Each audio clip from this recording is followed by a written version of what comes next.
A Chinese spy ship is speeding towards a U.S. aircraft carrier, slicing through the waves with a purpose. The crew aboard the American vessel must act quickly. What happens next? In recent years, incidents like this have become all too common, reflecting the rising tensions between the U.S. and China at sea. Aircraft carriers, the backbone of U.S. naval power, are more than just massive ships. They are symbols of global security and dominance. However, these strategic assets are often shadowed by Chinese surveillance ships attempting to get dangerously close. The South China Sea, a region steeped in territorial disputes, has become the epicenter of such confrontations. But why are these encounters happening, and what could they lead to? Stay with us as we uncover the answers. To understand these incidents, we must start with the laws governing the high seas. The United Nations Convention on the Law of the Sea, or UNCLOS, serves as the primary framework for naval conduct in international waters. According to this treaty, all nations enjoy freedom of navigation. However, there are rules. Military vessels must maintain a safe distance from one another, especially when tensions run high. But here's the catch. These rules are often ignored. Nations like China and Russia frequently test the boundaries by approaching U.S. carriers. Why? Certainly not for a casual photo op with an American warship in the background, though sometimes it might seem that way. When Chinese ships get close to U.S. carriers, the message is clear: we're not afraid of you. It's a political statement, a way for China to flex its muscles on the global stage. Sure, the U.S. might command the world's most advanced carriers, like the USS Gerald R. Ford, each capable of carrying nearly 100 combat aircraft. But China's actions say, we're strong too, and we won't back down in our region. These spy ships are equipped with cutting-edge surveillance systems. They're not just there to intimidate, they're there to collect data, radio transmissions, electronic signatures, and even flight operations.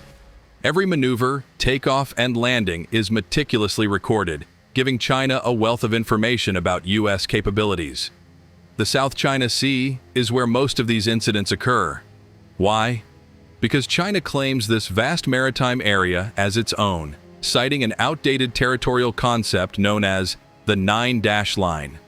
This claim includes islands and waters that are also contested by Vietnam, the Philippines, Malaysia, Brunei, and Taiwan. International law sides with these smaller nations, but China disregards such rulings.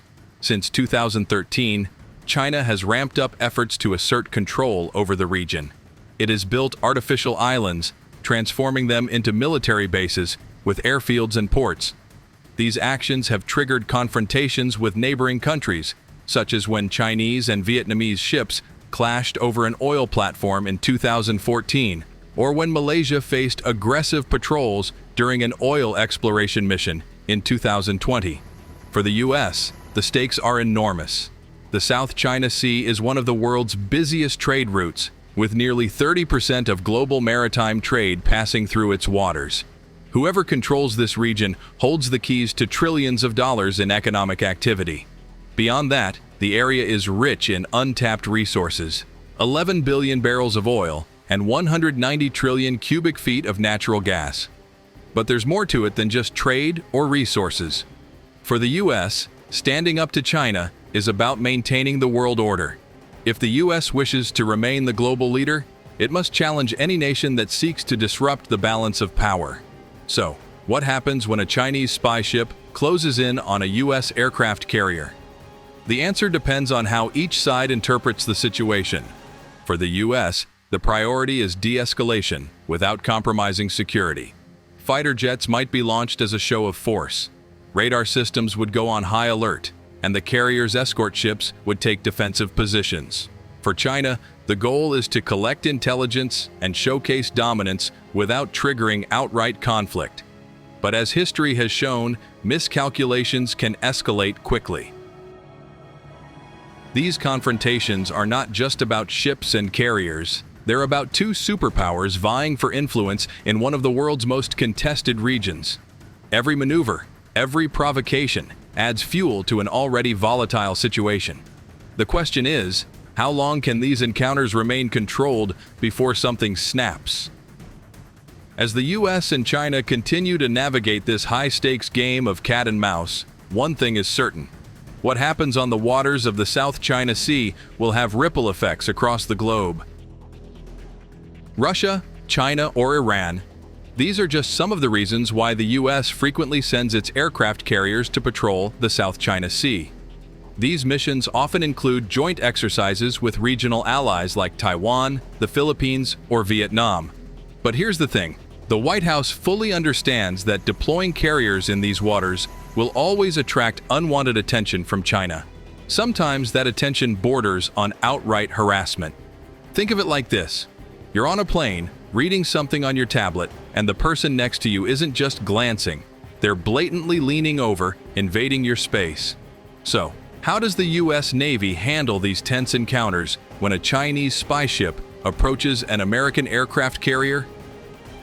The process involves a carefully orchestrated series of actions to assess the threat, protect the carrier, and prevent escalation. The first step begins long before the Chinese vessel gets close. The carrier's advanced tracking systems, like multifunction radars, automatic ship identification systems, and satellite surveillance, detect the ship early. Electronic warfare specialists then analyze signals from the approaching vessel. The goal? Determine whether it's a civilian or military ship. This isn't always straightforward, as spy ships often disguise themselves as civilian vessels, requiring additional checks. The carrier's operations team closely monitors the Chinese vessel's activity, tracking its course, speed, and maneuvers. If the ship appears to be heading directly toward the carrier or maintaining a suspiciously close distance, it raises red flags. The crew relays this information to the commanding officers, who assess the situation and decide whether further action is needed. If the Chinese vessel's behavior is deemed threatening, the captain may escalate the matter to Fleet Command.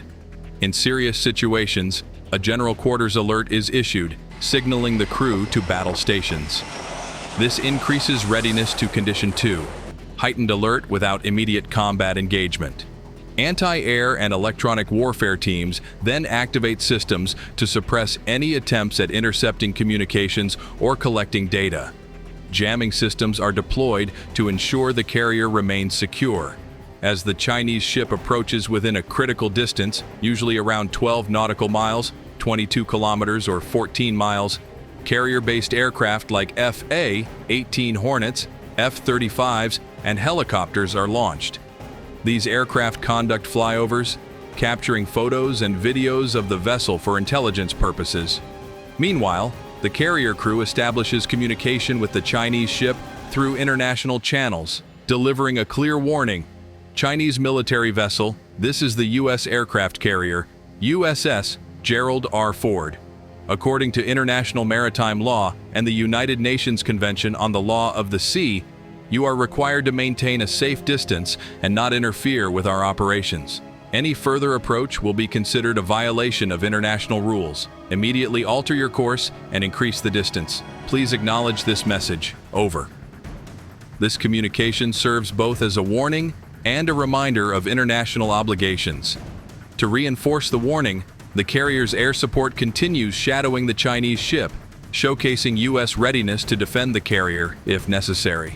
At the same time, escort ships, such as destroyers and cruisers, move closer to the spy ship to monitor its actions more closely. The carrier strike group may also adjust its course to signal its preparedness for any unforeseen developments. Simultaneously, the U.S. activates diplomatic channels, issuing formal warnings to China. These reminders stress that such behavior is unacceptable and risks escalating tensions. Chinese spy ships sometimes deploy drones or underwater vehicles to gather intelligence on U.S. ships. If these devices approach within 1 nautical mile of the carrier, they're destroyed, either by fire from the carrier or its escort ships. If the spy ship continues advancing, even after warning shots, the carrier may receive authorization from higher command, possibly from the Pentagon or even the White House, to use lethal force. Initially, small-caliber weapons like the Mk-38 Mod 2 25mm autocannon are used to disable the ship's hull. If that fails, more powerful systems, such as the CIWS close-in weapon system, are activated to target the ship's bridge. Carrier-based fighter jets, armed with their onboard cannons, may also engage. Shots are carefully aimed to disable the vessel without unnecessary escalation. The United States Navy conducts freedom of navigation operations, FONOPs, to assert the principle that all nations have the right to navigate freely through international waters. These operations often involve sailing within 12 nautical miles of features claimed by China, thereby signaling that the U.S. does not recognize those claims as sovereign territory. FONOPs are meticulously planned to challenge excessive maritime claims while remaining compliant with international law. Typically, a U.S. warship sails along a predetermined route through disputed waters, accompanied by official statements explaining the purpose of the operation. This approach reinforces the U.S. commitment to maintaining open sea lanes and preventing unlawful territorial claims. Chinese surveillance vessels, often seen shadowing U.S. aircraft carriers, reflect the broader strategic rivalry in the region. While international law does not explicitly prohibit such surveillance, these actions contribute to an atmosphere of heightened tension and mutual distrust. Interestingly, while the U.S. is a strong advocate of the principles enshrined in the United Nations Convention on the Law of the Sea, UNCLOS, it has not formally ratified the treaty due to domestic political concerns. Nevertheless, the U.S. adheres to many of its provisions as part of customary international law. The dynamic between U.S. carriers and Chinese surveillance ships symbolizes a larger shift in global power, particularly in the Indo-Pacific region. For decades, the U.S. Navy has maintained dominance in the Pacific, with its carrier strike groups acting as formidable demonstrations of American military strength. China, however, has rapidly expanded and modernized its naval capabilities. The country has developed an impressive fleet of surveillance vessels, including the Tianwangxing, alongside advanced destroyers, submarines, and aircraft carriers. This naval buildup is part of China's broader ambition to become a world-class military power by 2049, the centenary of the People's Republic of China. Encounters between U.S. carriers and Chinese spy ships also serve as a proving ground for new technologies and operational tactics. Both nations use these interactions to gather critical intelligence about each other's capabilities. For example, during an April 2024 exercise, the Tianwangxing's close approach to U.S. and allied ships likely provided China with valuable data on electronic signals and operational patterns. Similarly, U.S. forces gain insights into Chinese surveillance techniques and technological advancements.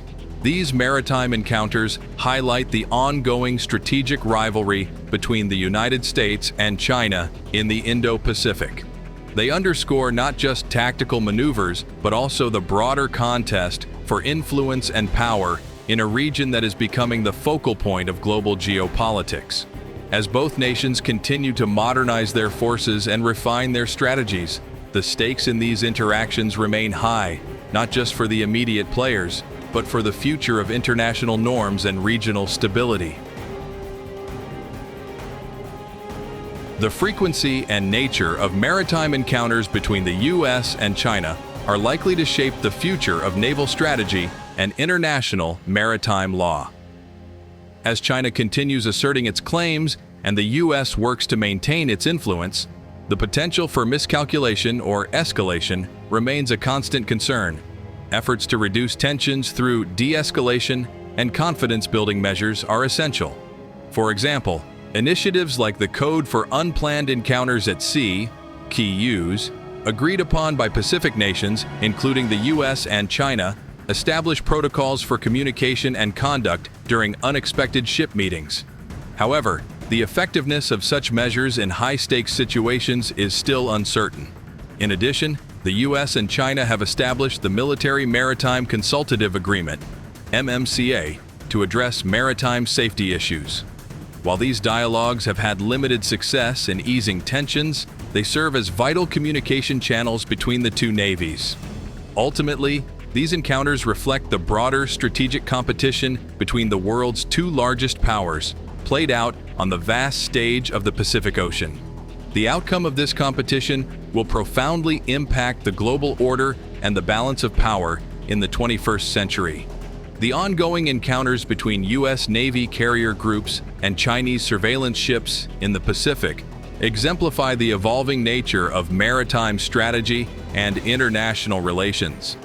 These situations involve a complex mix of communication, technology, law, and geopolitics. The U.S. Navy's response to these encounters, maintaining professionalism, upholding freedom of navigation, and collaborating with allies, reflects a broader strategy of assertive yet measured engagement. Meanwhile, China's increasing willingness to shadow and monitor U.S. naval operations highlights its growing confidence and ambition on the world stage. As tensions ebb and flow in the South China Sea and beyond, these maritime encounters will continue to shape the Indo-Pacific's strategic landscape. They are a stark reminder of the delicate balance required to maintain peace and stability in a region marked by shifting global power dynamics. Resolving maritime disputes will require more than military readiness. It will demand diplomatic skill, respect for international law, and a willingness to find common ground. As citizens of an interconnected world, staying informed about these developments is crucial, as they have far-reaching implications for global security and prosperity. Do you think these naval encounters between the U.S. and China will lead to a more stable understanding between the two nations? Or will they escalate tensions further? Share your thoughts in the comments below. If you enjoyed this video and learned something new, don't forget to hit the like button and subscribe to our channel for more fascinating content about the U.S. Navy. We appreciate your support and hope to see you again soon. Be sure to click the bell icon so you never miss our next video.